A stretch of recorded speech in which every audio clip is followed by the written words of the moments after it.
이사야 29장 9절에서 14절 말씀입니다. 다 찾았으면 함께 읽도록 하겠습니다. 너희는 놀라고 놀라라. 너희는 맹인이 되고 맹인이 되라. 그들의 취함이 포도주로 말미암음이 아니며 그들의 비틀거림이 독주로 말미암음이 아니니라. 대저 여호와께서 깊이 잠들게 하는 영을 너희에게 부어주사 너희의 눈을 감기셨음이니 그가 선지자들과 너희의 지도자인 선견자들을 덮으셨습니다. 그러므로 모든 계시가 너희에게는 보관책의 말처럼 되었으니 그것을 글 아는 자에게 주며 이르기를 그대에게 청하노니 이를 읽으라 하면 그가 대답하기를 나도 못 읽겠노라 할 것이요 또 그 책을 글 모르는 자에게 주며 이르기를 그대에게 청하노니 이를 읽으라 하면 그가 대답하기를 나는 글을 모른다 할 것이니라. 주께서 이르시되 이 백성이 입으로는 나를 가까이하며 입술로는 나를 공경하나 그들의 마음은 내게서 멀리 떠났나니 그들이 나를 경외하면 사람의 계명으로 가르침을 받았을 뿐이라.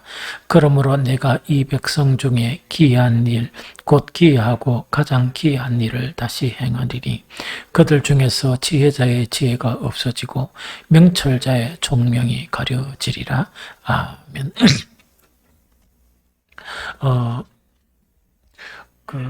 오늘은 28장, 29장 이렇게 중심으로 이렇게 좀 이렇게 살펴보는데 오늘 읽기는 9절에서 14절까지 29장 읽었습니다. 다시 한번 이 개략적으로 정리하면 일단 선지서는 읽다 보면 무슨 말인지 몰라요. 무슨 말인지 모르고 이게 뭐 어디를 이야기하는 것인지도 잘 모르고 막 그렇게 혼란스럽거든요. 그래서 또 정립하고 이러다 보면 흐름이 이렇고 이 말씀은 이 말씀이구나 하는 걸 느낄 수 있어요. 이사야서 1장에서 12장까지는 그 내용 자체가 우리는 안 한 건데 유다에 대한 예언, 그 다음에 아수르가 이스라엘을 갖다가 파멸시킬 것이라. 그 다음에 또 다뤄지는 것이 그 아수르에 의해서 북이스라엘이 파멸되는데 아수르도 파멸된다 하는 그 내용이고, 그런데 그 중간중간 놓으면서 그 임마누엘의 표적, 즉 그 예수님에 대한 그런 예언, 그 다음 메시아의 탄생, 그 다음에 가장 중요한 거는 뭐냐니까 정말 이사야서 전체뿐만 아니고 구약의 주제와 같은 이스라엘의 남은 자, 즉 그런 상황 가운데도 구원받는 사람 하나님, 그에 대해서 나옵니다. 그리고 우리 13장에서 23장까지는 다루지는 않았습니다. 다루지는 않았는데 이거는 열방에 대한 심판, 열방에 대한 이제 심판, 이제 그것이 나오고, 그때 이 열방이라는 것은 뭐냐? 팔레스틴 그 주변 나라들을 이야기합니다. 주변 나라들이 이제 심판을 받게 되고, 그 다음에 24장은 어떤 내용이냐니까 온 땅에 대한 심판, 즉 이스라엘 주변뿐만 아니고 이 지구 전체에 대한 그런 심판. 그러면서 여기서도 뭐가 나오냐? 또 남은 자가 나옵니다. 이 남은 자라는 것은 이스라엘의 남은 자, 믿음을 지킨 사람들이 찬양을 하는 그 내용이 나오거든요. 25장은 이제 새 왕국이 이제 도래하죠. 도래하는데 그 이스라엘이 막 찬양하는데 세 가지 부분이 나와요. 심판하실 하나님을 찬양하고 하나님이 보시는 풍성한 잔치, 그 다음에 구원의 역사를 방해하는 상징적인 도성인 누구라고요? 모압에 이렇게 이제 벌하시는 그 내용이 나오고, 그 다음에 26장은 구원받은 성도들이 이제 최종적으로 완성될 새하늘과 새 땅에 대한 찬양, 이런 내용들이 이제 나오게 됩니다. 그런데 이제 이렇게 대충 정리되고 난 다음에 28장부터는 다시 원래대로 들어와요. 다시 이제 시작했던 것 뭡니까? 북이스라엘에 대한 예언이 있죠. 그것이 다시 시작이 돼요. 그래서 읽다가 보면 이제 일하다 보니까 이해가 잘 안 되는 거예요. 그래서 북이스라엘에 대한 이제 북이스라엘에 대한 심판이 나오고, 그 다음에 아수르에 대한 것이나, 그 다음에 북이스라엘에 대해서 나오면서 남쪽 유다도 이제 이렇게 이제 예언합니다. 그러니까 너희도 이렇게 너희들의 상태가 이런 상태니까 회개를 촉구하는 그 내용 자체가 그 28장, 29장 이렇게 연결이 돼요. 그래서 또 하나하나 이 단어르면 그 이사야서가 66장까지 있어요. 그러다 보면 상당히 시간이 많이 걸려요. 그래서 중요한 것만 이렇게 탁탁 추려가지고 오늘 이제 봤으면 좋겠다 하는 그 이야기죠. 그래서 28장, 29장에서 중요하게 다루는 것 자체가 이 세 가지 나와요. 이 세 가지 나오는데 제일 첫 번째가 뭐냐? 거짓 면류관과 참 면류관. 즉 우리 신앙생활하면서 거짓 면류관과 참 면류관에 대해서 나옵니다. 그래서 요건 어디 나오느냐? 그 29장이 아니고 28장 앞에 보면 나와요. 앞에 딱 보면 1절에서 6절까지가 거짓 면류관과 참 면류관에 대한 그 사항이 나와요. 그래서 거짓 면류관은 뭐냐? 1절에서 4절까지. 그 다음에 참 면류관은 5절에서 6절까지 이렇게 일다 나옵니다. 그럼 거짓 면류관이 28장 1절부터 4절인데 에브라임의 술 취한 자들은 이래 나오죠? 에브라임은 누구를 지칭한다? 남쪽 유다입니까? 북이스라엘입니까? 북이스라엘이에요. 그래 북이스라엘에 대한 것은 북이스라엘, 이스라엘이라고 이야기하기도 하고 또 뭐라고 이야기한다? 에브라임 이렇게 이제 표현하는데 그래 딱 넣으면 우리가 뭘 생각하면 되는가? 요거는 북이스라엘이다 이렇게 생각하면 돼요. 이게 무슨 말이겠죠? 그러면 이 내용이 이제 어떤 내용인가 하니까 에브라임이 술 취한 자들의 교만한 면류관은 화 있을진저 술에 빠진 자의 성 곧 영화로운 관같이 기름진 골짜기 꼭대기에 세운 성이요 세잔에 가는 꽃 같으니 화 있을진저 이렇게 막 나와요. 그럼 여기서 1절에서 이제 4절까지의 내용 자체가 이제 중요한 내용이 이제 어떤 내용인가 하니까 이거는 좀 뭐냐니까 이 북이스라엘이 망하기 직전이 있죠. 망하기 직전은 뭐냐? 영토가 확장이 되고 경제적으로 상당히 윤택한 그런 상황이었어요. 윤택한 그런 상황 자체를 묘사하면서 뭐라고 하니까 에브라임의 술 취한 자들의 교만한 면류관은 화 있을진저 술에 빠진 자의 성 곧 영화로운 관같이 기름진 꼭대기에 세운 성이요 세잔에 가는 꽃 같으니 화 있을진저 이야기죠. 그럼 여기서 내포되어 있는 것 자체가 뭐냐니까 북이스라엘이 이제 망하기 직전인데 그 망하는 상황에서 풍부한 물질 또 나라가 뭡니까 이렇게 더 확장되고 이러다 보니까 이 사람들이 이 대단한 학술은 이제 평안하다 생각하고 또 거짓 선생들은 이것이 하나님의 축복이라 생각하겠죠. 그것이 이제 가짜 면류관이라는 이야기. 그것이 가짜 면류관이라는 이야기죠. 그래서 물질에 대한 것 자체를 면류관처럼 생각하고 또 국력이 강해진 것을 면류관처럼 생각하는 그거를 이야기합니다. 그러면서 여기서 에브라임의 술 취한 자들의 교만한 면류관, 그래서 면류관을 이야기하면서 뭐라고 이야기합니까? 교만함 이렇게 이야기하죠. 그래서 하나님은 항상 교만한 자는 데려갔어요. 또 겸손한 자에게 항상 하나님은 함께 하시거든요. 그러면은 사실은 이스라엘은 남쪽 유다든지 북이스라엘이든지 하나님의 선민이죠. 선민이었죠. 이 양반들이 교만할 건덕지가 있습니까? 없습니까? 이스라엘이 하나님께서 이렇게 이제 이스라엘 민족 한 부족을 선택했습니다. 조그마한 부족. 이 부족을 선택할 때는 다른 나라, 큰 나라가 아니었고 아주 조그마한 부족을 선택했거든요. 그 부족을 선택하면서 이리 오다가 그 부족 자체가 야곱의, 이제 nen주 야곱, 그죠? 야곱의 그 부족 같은 이 부족이 어디로 들어갑니까? 어디로 들어가요? 먹고 살라고 애굽으로 들어가죠. 숫자가 많았습니까? 숫자가 컸습니까? 그 당시에 애굽이 억수로 큰 나라죠. 이게 행편없는 나라라. 그런데 애굽에 들어가 가지고 결국은 하나님의 그런 여러 가지 구원의 그런 섭리가 있었겠죠. 그 애굽에 들어가 가지고 어떤 신분으로 전락하게 됩니까? 종이에요, 종. 그렇게 종 출신들이야. 종 출신들인데 이 당시에 남자, 이제 출애굽할 때 남자 숫자만 한 60만 명 되는, 이제 제법 60만 명 하면 우리나라 부산도 아니고 연제구가 몇 만인가 모르겠네. 뭐 기상 정도 되려나? 뭐 참, 그건 잘 모르겠지만, 이 이제 그런 이제 그런 이제 이 뭔가 60만 정도 되는데, 이 60만이 되는 이 신분이 어떤 신분입니까? 종놈들이었어요. 좀 이제 막연하게 이야기하면 신분 자체가 아주 비천한 종들이었어. 이 종들 자체가 하나님께 막 이제 부르짖고 이러다 보니까, 물론 이 가장 비참한 종의 신분을 가진, 수요가 가장 적고 성격도 아주 개팍한, 이 신뢰성이 하나도 없는 이런 아무도 이 세상 사람들이 종 외로는 그들도 보지 않는 그런 신분이었습니다.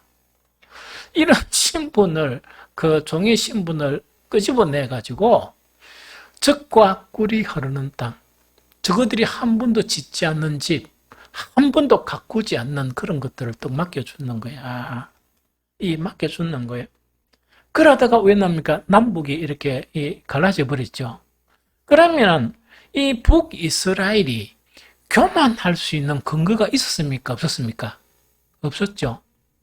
하나님께서 겸손해라고 오로지 하나님을 바라보라고 그렇게 이제 떡시아놨지만, 이게 이제 이 기름기가 이제 있는 그런 이제 배에 기름기가 막 이렇게 쌓이고 이러다 보니까 교만하면 안 돼.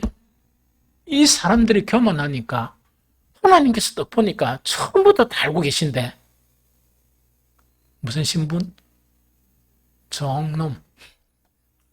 종의 신분이 알고 계시는데, 이게 교만하니까 이게 하나님의 목적하고 크겠습니까? 다르겠습니까? 전혀 다른 심판을 받을 만하죠. 이제 좀 이해가 됩니까? 그 이야기입니다. 그러고 이제 그러다 보니까 이제 그것을 이야기합니다. 그런데 사절에 보니까 그 기름진 꼴짝이 꼭대기에 있는 그 영하가 세잔에 가는 꽃이 여름 전에 처음 익은 무화과 같으리니 보는 자가 그것을 보고 얼른 따서 먹으리로다. 그래 돼 있죠. 그럼 요거는 좀 뭔 말인가 하는 이야기입니다. 북이스라엘이 있다, 그죠? 북이스라엘 자체가 그 기름진 꼭대기에 있는 그의 영하라는 것은 뭐냐? 이 사마리아 도성 있죠? 이 사마리아의 도성, 이 도성 자체가 뭐냐니까, 비옥한 골짜기가 위에서 이제 도성이 있는데 그 아래로 비옥한 골짜기가 이렇게 쫙 있는 거예요. 도성에서 내려다 보면 농사가 잘 되고 비옥한 있다고. 그 골짜기를 내려다 보게 되면 어떻게 되겠습니까? 또 교만해지고 막 이렇겠죠. 그거를 이야기하는 거예요. 그래서 그 기름진 골짜기의 꼭대기에 있는 그의 영화 자체가 어떻게 변하는가? 이 영화 자체가 세잔에 가는 꽃인데 여름 전에 처음 익은 무화과 같으리니 보는 자가 그것을 보고 얼른 따서 먹으리로다. 이렇게 되어 있죠. 여기 이제 뭐냐니까, 이때 이제 이 북이스라엘이 있죠. 사마리아. 이 사마리아에 이 무화과 있죠. 무화과가 이렇게 나면 이 제철 자체는 언젠가니까 8월에서 10월경 된다 그래요. 8월에서 10월경에 이제 제철 이제 무화과가 이렇게 이제 수확을 하는 거예요. 그런데 무화과가 꽃 끝에만 납니까? 옛날에 내가 저기 밀양에 살 때 보니까 심심한 마음씩 나요. 봤습니까? 네? 그렇게 심심하면 나더라고. 내가 어릴 때 보니까 이게 무슨 심심하면 났다가 이러는데, 그런데 가장 많이 올 수확 자체는 8월에서 10월인가 봐요. 그런데 이 무화과가 6월쯤 되면 이 무화과가 나는 거야. 그리고 수량은 제철이 나는 것보다 많지는 않을지 모르겠죠. 6월쯤에 이제 이 숙성되어 나온 무화과는 희귀해요. 좀 적은데 문제는 뭐냐? 맛이 너무나 좋은 거라. 맛이 너무나 좋기 때문에 6월쯤에 나오는 무화과는 뭡니까? 이거는 나오자마자 팔려버리는 거예요. 나오자마자 막 이걸 갖다가 이게 뭐 팔려가지고 이거는 뭡니까? 이 풍기 현상이 일어나는 그런 부분이거든요. 그럼 여기서 어떻게 이제 그 하나님께서 이 북이스라엘이 어떻게 망한다 하니까 그 기름진 골짜기 꼭대기에 있는 그의 영화라는 것은 본질적인 영화를 보지 못하고 그 다음에 그게 사람이 180도로 바뀐 거지. 교만하지 말아야 될 처지에 하나님의 놀라운 은혜로 살던 그들이 교만해져 버는 거예요. 그것도 안 되죠. 그러면서 하나님의 영광이나 영화를 바라보고 살아야 될 선민 아닙니까? 선민이 뭔가 이렇게 이제 이게서 이제 거짓 면류관을 바라본 거예요. 거짓 면류관이라는 세상의 영화 있죠. 세상의 풍족함이나 그런 거 있죠. 이거를 이제 딱 바라보니까 이 세상의 그 지에 있던 거짓 영화는 어떻게 사라지는가? 어떻게 사라진다고요? 꽃이 딱 있으면 빨리 시들어버리죠. 세잔에 가는 그런 꽃처럼. 그 다음에 비유한 게 뭐냐? 여름 전에 익은 무화과가 터리니 이거는 뭐냐니까? 무화과가 나면 얼른 사람들이 다 가져가 버리죠. 그만큼 열국이 들어와서 앗수르가 침범해가지고 너희가 가지고 있던 그 모든 것들은 뭡니까? 삽시간에 없어져 버린다는 그 내용이에요. 참 비참하죠. 그걸 지금 예언하는 것이 바로 이 거짓 면류관에 대한 내용이다는 그 이야기고. 그럼 참 면류관 자체는 어떠냐? 5절 6절입니다. 5절 6절 같이 한번 읽어봅니다. 시작. 그날에 만군의 여호와께서 자기 백성의 자에게 영화로운 면류관이 되시며 아름다운 화관이 되실 것이라. 재판석에 앉은 자에게는 판결하는 영이 되시며 성문에서 싸움을 물리치는 자에게는 힘이 되시리로다 하는 그 이야기죠. 그럼 요거는 뭐냐니까? 누가 취하는 영화입니까? 누가 추구하는 영화? 남은 자에게 남은 자. 그러니까 이거는 뭐냐니까? 자, 북이스라엘이 그렇게 아까 이야기했죠. 이거는 교만해야 될 건덕지 아무것도 없는 거야. 왜냐니까 전부 다 누가 주신 거예요. 적으신 분은 이 세상 민족 중에 가장 까칠한 사람 취급 못 받는 그런 데다가 신분은 뭐였습니까? 종의 신분입니다. 그러면 그런 하나님의 선민이라는 위치를 주셨으면 어여야 되겠습니까? 일평생 겸손해야 되겠죠. 일평생 겸손하고 그 다음에 하나님의 영광을 바라보는 믿음을 따라 하나님의 영광을 바라보는 그런 사람이어야 되겠죠. 그런데 대다수가 뭐냐? 세상 영광을 취하고 180도로 바뀌어버린 거예요. 하나님의 목적과 다른 거예요. 그 다음에 세상에 썩어질 영광 있죠. 그것을 취했으니까 그 영화는 봐라, 삽시간에 뺏긴다. 삽시간에 사라져 버린다 하는 것 자체가 이제 그 예언이고. 그런데 자기 백성의 남은 자에게, 남은 자들이겠죠. 남은 자들은 뭡니까? 하나님 자신이 면류관이 되신다. 이게 이제 참 면류관이라. 그래도 우리도 그렇게 돼야 되는 거야. 주님이 바로 우리의 면류관이고 주님만이 우리의 보배시고 하는 그런 고백이죠. 그거를 이제 이야기하는 거라. 그러면서 그 뒤에 재판석에 앉은 자, 요거는 뭐냐니까 6절 있죠, 6절. 6절은 세번역에 보면 아주 쉽게 되어 있으니까 세번역 읽어보면 됩니다. 주님께서 재판관이 된 사람들에게 공평의 영을 주시고 용사들에게는 성읍문으로 쳐들어온 적을 막는 용기를 주실 것이다. 그러면 거짓 면류관을 취하던 사람은 망하죠. 쫄딱 망하는데 남은 자는 어떻게 되는가? 그 운명이 그 이야기입니다. 남은 자들은 하나님이 바로 영화로운 면류관이 되시는데 그때 재판관이 된 남은 자들 중에서 또 재판할 사람이 있겠죠. 재판관이 된 사람에게는 공평의 영을 주신다. 여러분들 각 세대마다 가장 좀 이렇게 힘든 게 뭐예요? 정권이 바뀔 때마다 검찰이가 정치 검찰 일말 계속 나오죠. 그 다음에 재판이 정확합니까? 희한합니까? 희한하게 진행이 되고 이렇죠. 그러니까 이제 그게 이제 뭐냐니까 심판받아야 될 이 대상의 그런 도성이라 그러면 믿음을 지키고 남은 자들에게는 왜 된답니까? 하나님의 의로서 공의로서 심판하는 나라를 보게 된다는 그 이야기. 참 좋죠. 그뿐만 아니고 용사들에게는 성문으로 누가 쳐들어오죠.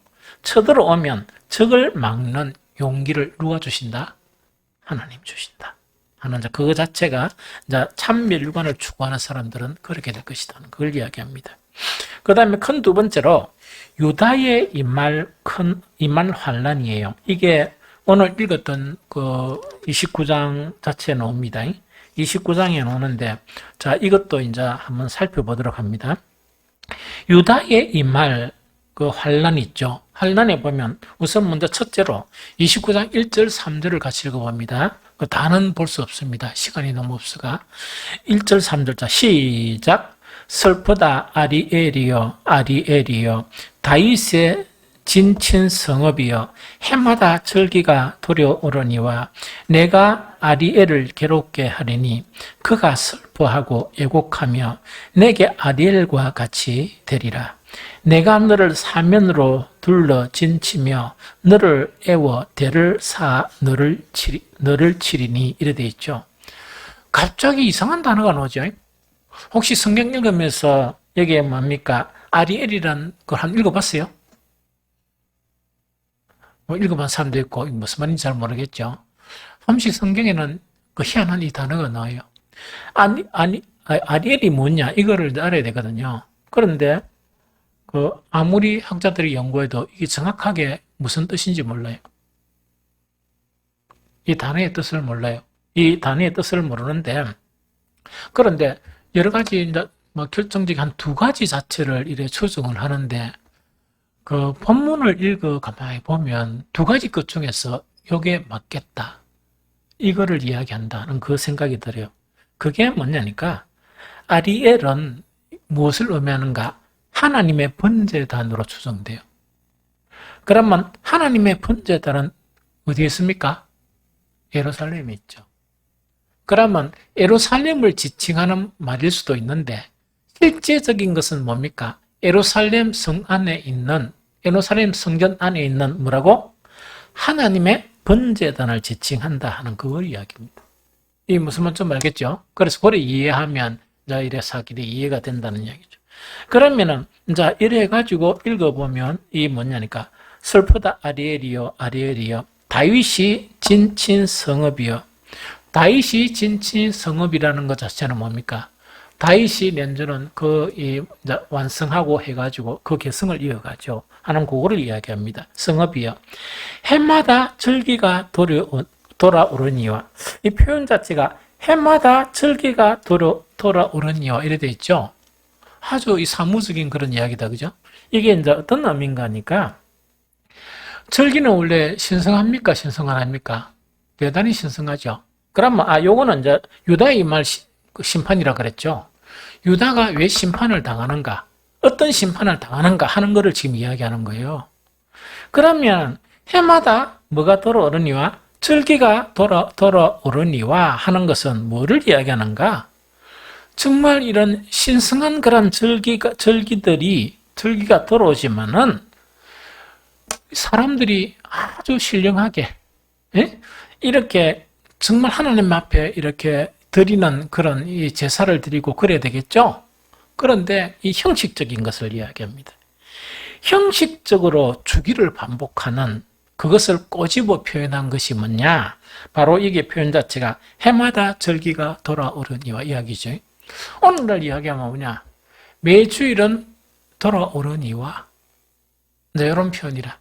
매주일은 돌아오르니와 그러면은 하나님께 예배를 드리는 것은 이거는 대단히 신성합니까? 신성하고 거룩하고 대단히 축복해 그렇죠? 그런데 그게 없는 거야. 참석하는 사람들이. 그냥 주일이니까 이렇게 빨리 교회 가자. 막 이런 거 있죠? 마치다 빨리 집에 가자 이런 거 있어. 자, 그런 거를 비꼬아서 하는 거야. 그러니까 또 몸이 좀 피곤하다 보니까 왜 됩니까? 그 생각해 보니까 예배 시간에 또 막 졸리기도 하고 엄뚝 생각도 나고 뭐 여러 가지가 있죠. 그러다 보니까 이 예배가 누구에 대한 예배, 누구를 향해서 경배드리는 겁니까? 하나님이죠.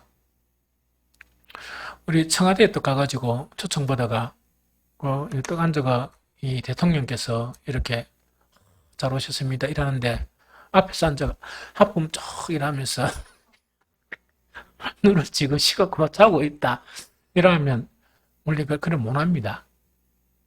아무리 피곤해도 그래 안 되는가 봐. 들어가기 전에 철저한 교육을 시키는가 봐. 이렇게 이야기하면 절대로 이런 이야기를 하면 안 되고 뭐 하면 뭐 하고 그 철저하게 교육을 시킨다고 그러더라고. 이 무슨 말인지 알겠죠?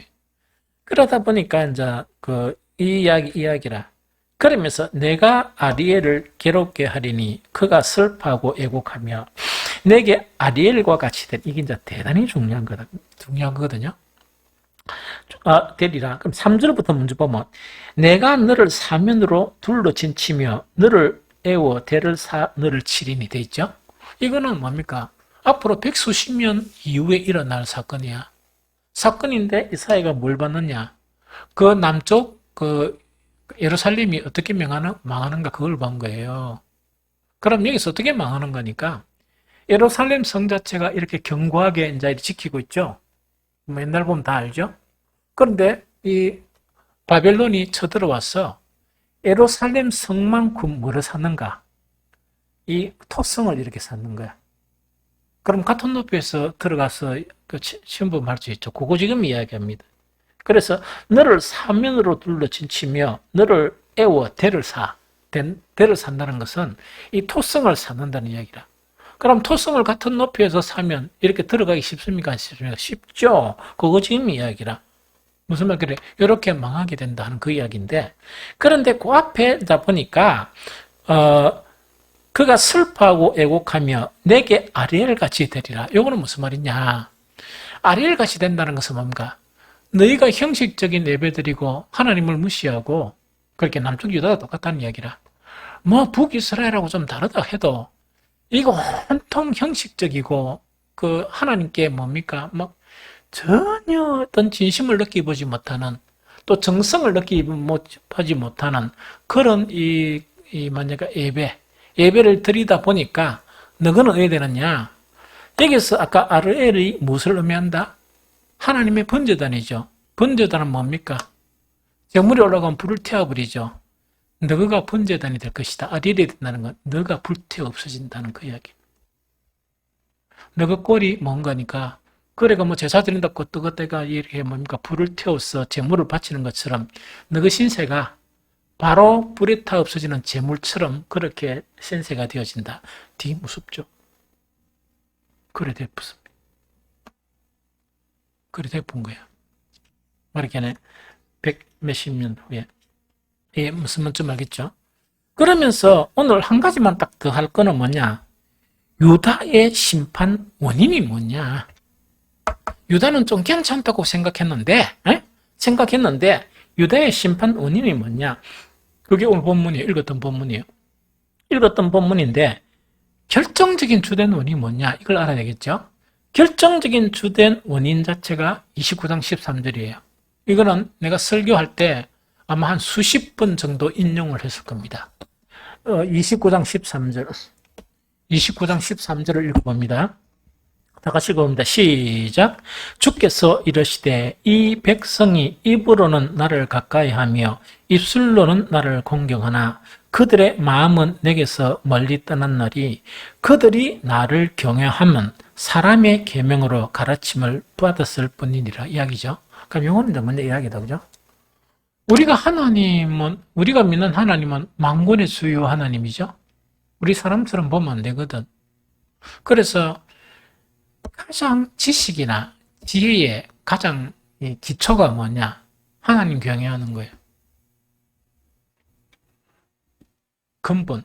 지식의 문을 탁 열면 그 문을 열어야 될 열리는 그 문이 첫 문이 뭐라고? 하나님 경외함을 알게 되는 거예요. 그럼 이 문이 안 열리면 처음 다 헛거라. 우리 신앙에서 하나님을 경외 안 하면 헛거라. 그러니까 이스라엘의 남은 자의 신앙 안에는 절대로 못 들어갑니다. 이게 무슨 말인지 알겠죠? 그럼 여기서 이제 뭐냐니까 주께서 이르시되, 자, 이 보면 하나님은 어떤 하나님인데 이 백성이 모르는, 입으로는 하나님을 막 공격, 뭐 하나님이 뭐 이런 거 한다는 이야기라. 하나님은 그 말만 듣습니까? 그 속을 다 보십니까? 말도 들으시고 그 속도 흔히 들어 보이죠. 하나님 앞에 어떤 인간들인가니까 입으로는 막 주님 무시우자고 이랬는데 뭐만 진실이라? 입술만 진실이라. 나머지는 다 가짜. 나머지는 다 가짜. 그 마음속에는 하나님이라는 건 아무것도 없는 거예요. 그러니까 하나님의 진노가 일어나는 거예요. 그래서 망하는 주 원인 자체가 바로 요 원인이라는 그 이야기입니다. 그런데 그 29장 13절을 개역 개정 번역으로 계속 이렇게 인용하고 또 인용하고 이랬거든요. 그런데 이 새 번역의 인용 자체가 참 새롭게 이렇게 들어와요. 그래서 이걸 읽어주겠습니다. 29장 13절의 새 번역의 경우가 뭐냐? 제가 한 두 번 읽어드릴게요. 주님께서 말씀하신다. 이 백성이 입으로는 나를 가까이 하고 입술로는 나를 영화롭게 하지만 그 마음으로는 나를 멀리하고 있다. 여기까지는 같은 내용이죠? 같은 내용이죠? 그런데 그 뒤가 좀 다릅니다. 그들이 나를 경외한다는 말은 다만 들은 말을 흉내내는 것뿐이다. 한 번 더 읽어드릴게요. 이거 진짜 잘 들어야 돼. 뭐 우리에게는 잘 모르겠고 나가보면 셉 있어. 이런 인간들이. 교회 다니다 기사고 막 수십 년 다니고 막 아무 필요 없이 이런 인간들 아니라. 다시 읽어줄게요. 주님께서 말씀하신다. 이 백성이 입으로는 나를 가까이 하고 입술로는 나를 영화롭게 하지만 그 마음으로는 나를 멀리하고 있다. 그들이 나를 경외한다는 말은 다만 들은 말이죠. 들은 말. 들은 말을 흉내만 낼 뿐이다. 그러면 하나님께서 흉내만 내는지 그거 아시겠습니까? 모르시겠습니까? 알겠죠? 그래서 망했다는 이야기. 그럼 하나님을 이래 속이고 하나님 앞에 이런 짓 하는데 그거는 1000번, 10,000번 망하게 되죠. 반드시 망하죠. 반드시 심판을 받죠. 어떻게 하나님을 이렇게 대우합니까? 이 무슨 말 좀 알겠죠? 이거 절대로 본보면 안 돼. 왜? 나가보면 뭐 교회 다닌다 하는 그 보면 희한한 인간들이 이런 짓 하는 사람들이 너무 많아. 그런 사람들은 말도 섞지 말고 인사도 하지 말고 그런 게 보이면은 딱 돌았어요. 간판 들고 이단하는 거 있죠. 그보다 더 나쁜 놈들이에요. 얼마나 그 하나 때문에 많은 그 하나님을 진실로 믿고자 하는 그 사람들이 그 인간들 본보겠어요. 그러니까 지옥의 자식으로 만드는 거예요. 왜? 잘못 가르치니까. 잘못 보여주니까. 그래서 뭐 직분은 대단한 직분을 가지고 있단 말이야. 행동을 그렇게 하니까. 믿음을 그렇게 하니까 얼마나 많은 사람을 멸망시키겠습니까? 이 무슨 말인지 알겠죠? 그래서 이게 결정적인 원인이다. 사람 사이에도 이렇게 하면 그 사람은 절대로 인정 못 받습니다. 하물며 만군의 주 여호와 하나님 앞에 이런 짓을 한다. 100번 멸망해도 그건 싸지요. 이 무슨 말 알겠죠? 사람인 경우도 이런 인간은 최악의 경우입니다. 그 모릅니까? 그래서 서희 사람 잘 골라야 돼. 연애 상대하고 결혼 상대는 달라.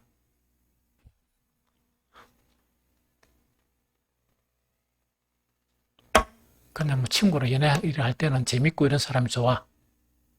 낸주 그 보면은 재밌는 게 낸주는 1년만 지나면 그게 견디도록 막 너무 힘들도록 괴로워.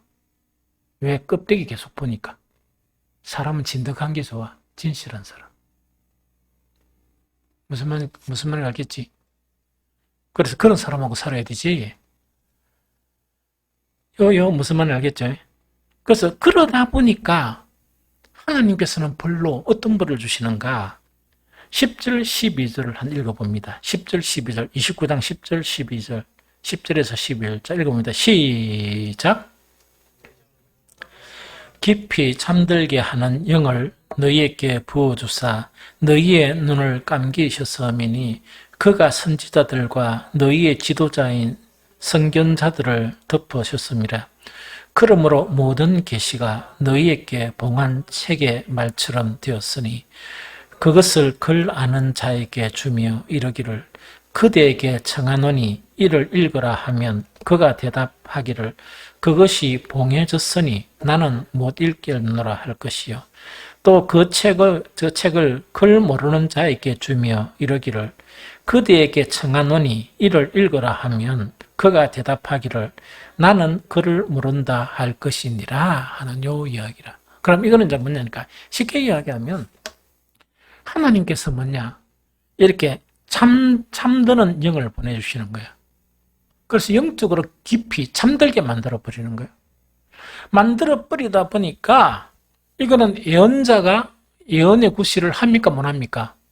예언의 구실도 못하고 그 다음에 그 사람들도 눈이 이렇게 멀어져 가지고 이게 뭡니까? 성경을 오늘날 같은 신약 성경이나 성경 있죠? 책을 딱 보여줘도 뭔 말인지를 모르는 거야. 그렇게 만들어 본다는 얘기예요. 그러면서 이게 만들다 보니까 분명히 지금 성경은 하나님의 계시입니까 아닙니까? 하나님의 계시라는 것은 이 성경은 완전한 계시라. 하나님을 나타내 보여준 거라. 그러면은 이 계시를 보면서 하나님은 이런 분이구나 알아야 되죠? 그게 안 되고 있다고. 아무리 읽어도 이거는 글이 나타나 있는데 영어로 된 것도 아니고 이 히브리어로 된 것도 아니고 헬라어로 된 것도 아닌데 이게 뭡니까? 이게 모르는 거예요. 그렇게 만들어 본다. 그래서 누구한테 갖다 줘도 나 무슨 말 모르겠다 이런 거 있죠. 그렇게 영적으로 뭐냐 완전히 잠들게 만들어 버린다 하는 그 이야기입니다. 그래 하다 보니까 이제 또 어떤 문제가 생기는가? 29장 16절 이제 전반절에 봅니다. 29장 16절 전반절 너희의 패역함이 심하도다 이래 돼 있죠. 이 말이 정확한 번역이에요. 그런데 패역함이 심하다 이러니까 이게 리얼하지가 못하지. 이 대충이 무슨 말인지 잘 모르겠죠. 그럼 이거를 갖다가 새 번역에 보면 어떻게 번역되느냐. 그들은 매사를 거꾸로 뒤집어 생각한다. 다시 이야기합니다. 지금 신약 시대에는 뭡니까? 하나님의 계시의 말씀이 오픈이 됐죠. 그럼 목사를 통해서 이것도 좀 어렵다 그래가지고 온 책이나 이거를 다 자료를 다 해가지고 쉽게 설명하죠. 그럼 쉽게 설명하면 하나님의 뜻대로 하나님의 길대로 생각하고 나아가야 됩니까? 안 나아가야 됩니까? 나아가야 되죠. 그래 안 한다는 이야기. 그래 안 하고 매사 자체를 뭡니까? 그렇게 못하고 거꾸로 생각한다는 이야기입니다. 뒤집어 가지고. 그러면 옳은 길을 가야 되는데 매사가 옳은 길은 한 번도 선택 못하고 어떤 길을 선택한다? 옳지 않은 길을 선택하다 보니까 하나님의 진노가 계속 쌓여서 간다는 그 이야기입니다. 이게 무슨 말인지 좀 알겠죠? 그 다음에 또 한 가지가 오늘날 시대하고도 너무 유사합니다. 이사야 29장 21절 전반절만 봅니다. 21절 전반절만 그 전반절 보면 그들은 뭐라로? 그들은 송사로 사람에게 죄를 씌우며 그들은 송사로 사람에게 죄를 씌우며 이래 돼 있죠. 그럼 이거는 뭐냐니까 이야기라. 죄 있는 놈하고 죄 있는 놈 이거는 뭐 어떤 죄인가니까 이 죄가 한 100가지가 되는 거야. 그런데 이 곁들이게 하다 보면 죄가 한 가지가 되는 거야. 그러면 죄가 100가지 되는 놈이 그 재판을 받아야 되죠. 말 한마디로 가지고 곁에 있는 요 놈을 죄인으로 만들어 버린 거야. 그럼 이 놈 죄가 없어져 버리는 거야. 그래서 이게 뭐냐? 그들은 말 한마디로 사람에게 죄를 뒤집어 씌워버린단 말이에요. 그리고 이게 우리가 사는 세상입니다. 너무 슬퍼하면 안 돼요. 왜냐? 이게 이 세상이 그래. 그런데 우리가 그리스도인으로서 정신을 차리지 않고 주님의 뜻대로 살지 않으면 우리도 그 모양이래. 지금 판사들이 기독교인이 있겠습니까? 없겠습니까? 있겠죠? 법 만드는 사람도 많고 다 많아요. 그런데 그 사람들이 뭐냐니까 아주 형식적이고 입술로는 뭐냐? 하나님을 경외하지만 이거는 흉내만 나물나물 되는 거예요. 이게 무슨 말 좀 알겠죠? 흉내만 막 이런 내다 보니까 그래요. 그렇게 일만 나불거리는 거야. 온갖 흉악한 것은 다 저지르면서. 이게 무슨 말 좀 알겠죠? 그래서 이제 이것이 유다의 심판의 원인이다. 그런데 이런 현상 자체가 오늘날도 없다 이렇게 단정 지을 수 없습니다.